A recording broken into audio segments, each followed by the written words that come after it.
Good morning, Malta and Gozo, and welcome to another episode of Lovin Daily. I'm your host, Sam Vassallo, joined by Jean-Paul Atsapardi, and here are today's headlines. So Daniel Holmes breaks down his Gozzian cannabis grow room setup. Meanwhile, a PN candidate has warned it's not attracting new voters ahead of a predicted election. Naturalists raise the alarm over environmental murder in Bahria. Maltese newsrooms have united against contempt of court charges. And lastly, Malta's arts sector has been treated like an afterthought, a lobby has said. Take it away with the first story.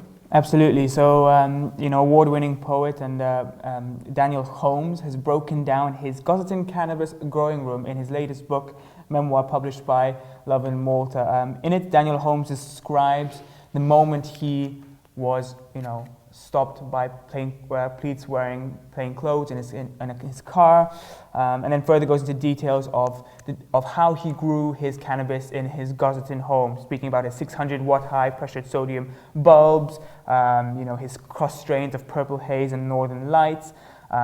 And basically, the relevance of this comes obviously just weeks after Prime Minister Robert Abela proposed a white paper for the legalization of recreational cannabis in Malta. Now, obviously, Daniel Holmes was arrested caught over a decade ago in this incident, so a lot has changed on the perceptions of cannabis since then, or at least the recreational use of cannabis since then.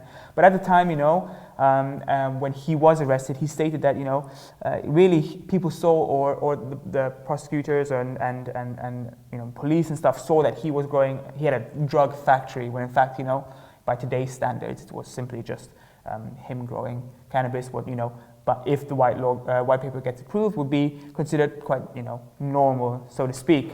But back in the day, when things were slightly different, perceptions were slightly different, they saw him as a cultivator, a trafficker who was trying to make profit of it and make a business of it. And it really kind of puts into perspective how far we've come in terms of our perceptions of the recreational use of cannabis in Malta. Also, over the weekend, Lovin Malta had published a story about a Maltese doctor who is looking towards expungement after the fact that he was caught with 0.1 grams of cannabis when he was at his final year of university.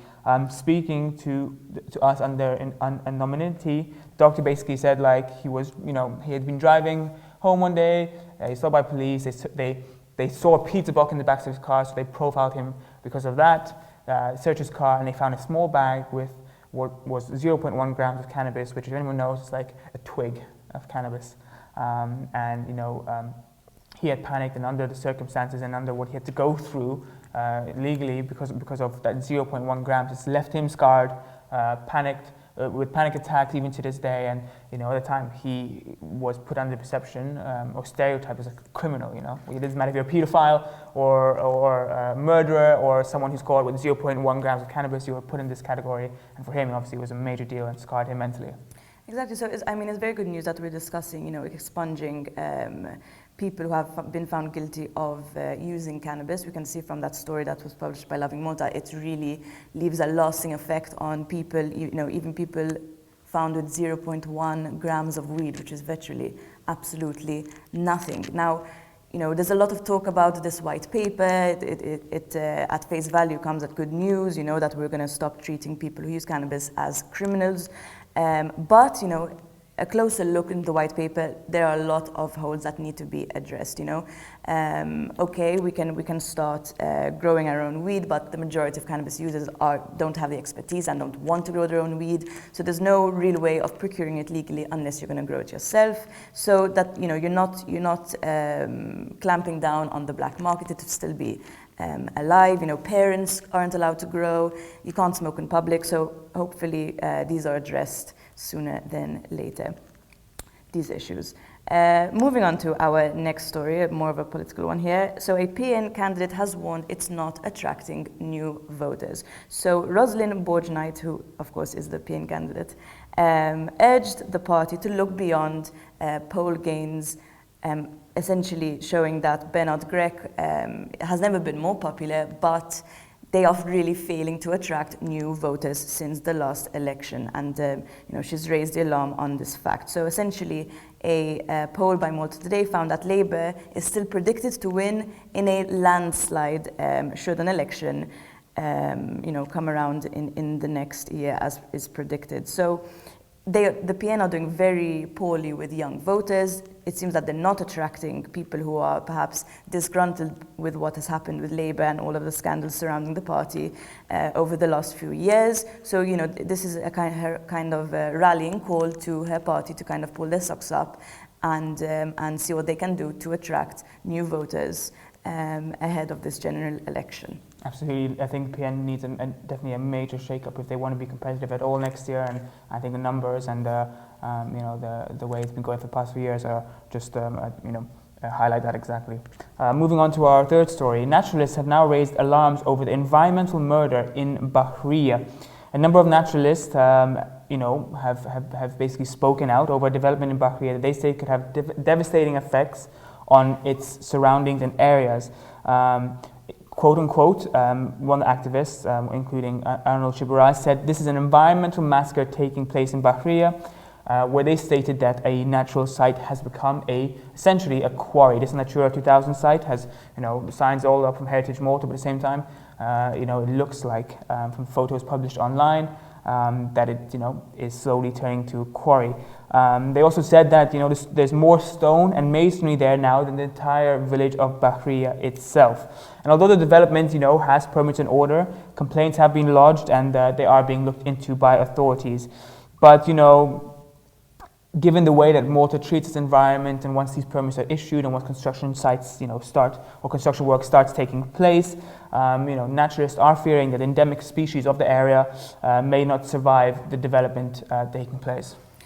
It just seems like another day, another terrible story when it comes to Malta's environment. We've just seen the conclusion of movement graffitis protests in Dingley. Mm-hmm. There's been outrage after a 5-story block right next to Gigantia was proposed, and it even made international headlines. My question is, when are we going to actually start taking the little environment we have seriously and start protecting it sooner than later? On to our next story. So Maltese newsrooms have united against contempt of court charges. So essentially, a magistrate has decided to charge journalists with contempt of court over stories that are essentially public interest. So it's essentially impinging on our freedom to tell you stories that matter and that need to be said, in particular when it comes to abuse in the political class and the business class as well. So essentially, Magistrate Rachel Montebello ordered for news organizations not to publish any stories coming from data extracted from Jürgen Fenech's phone, in order not to influence the development of the court case. Of course, Jürgen Fenech is the main suspect again in the murder of Daphne Caruana Galizia. However, a lot of the stories published, weren't even to do, perhaps with some of them were, but some of them weren't to do with the actual murder case itself. But Jürgen Fenech has major connections with the political class, and if there's any such case of abuse, the public has the right to know and right to scrutinize. So, a letter was signed from 7 newsrooms, including Lovin Malta, Illum, Lovin Malta, The Malta Independent, Malta Today, Shift News, Newsbook, and Times of Malta, against this decision. I mean, we don't have to tell you how important it is that the public has a right to know when people in public office are abusing of their power, and we will fight to make sure that we can keep giving you these stories. Absolutely, like you said, Jürgen Fenech has obviously steeped into the political class, but also the business class and all aspects of society in Malta, and it's our right to know exactly what is going on there. Moving on to our last story of today, Malta's art sector has been treated like an afterthought. The community's lobby has said. As schools open up today or start to reopen today, Malta's performing arts schools have been left as has become a sacrilegious lamb, as the government continues to not allow creative schools to reopen. This is the words coming from the Malta Entertainment Industry Association. Basically said, schools are allowed to reopen, are slowly reopening, yet, obviously, when it comes to arts, performing arts, music, and theatre and whatnot, these creative schools are just second class, or they're not taken seriously enough. They've been left behind, and obviously, and it's kind of the similar vein of how sports has been treated in Malta as well, where sports isn't taken seriously. It's considered some more of a hobby, but obviously there are people out there in the arts industry and the sports industry, or who take this seriously, and who the reopening of these schools means a lot to them. So the entertainment industry has been devastated by the coronavirus pandemic since the very beginning. And the fact that they are considered just as an afterthought, with no real indication of when they'll be allowed to open, or timeline or roadmap as to when they'll be allowed to reopen, is a real blow to the kind of cultural side of Malta, and to our culture, and to our communities in that sense. And in the past there was cooperation between the art schools and health authorities, but now this time around it seems that the art education sector has been subordinated and not treated as equals to other schools and education activities. Indeed, I think we're really failing to see how important arts and sports are. It's not just about having a hobby, it's about expressing yourself, it's about your mental health as well. We know already that playing a sport or practicing some kind of art form is super important for young people's development in particular, and artists and art practitioners need to have a clear roadmap of how when they can reopen, when they can start recovering, as we continue to vaccinate the population. Now, of course, 26th April has been marked for non-essential services to start reopening. We still don't know when restaurants are opening, we still don't know when venues are opening, and as you said, everyone in the arts sector are kind of anxiously waiting to see when they can start the long road to recovery. That's all from us here on Lovin Daily, and as usual, have a day full of lovin'.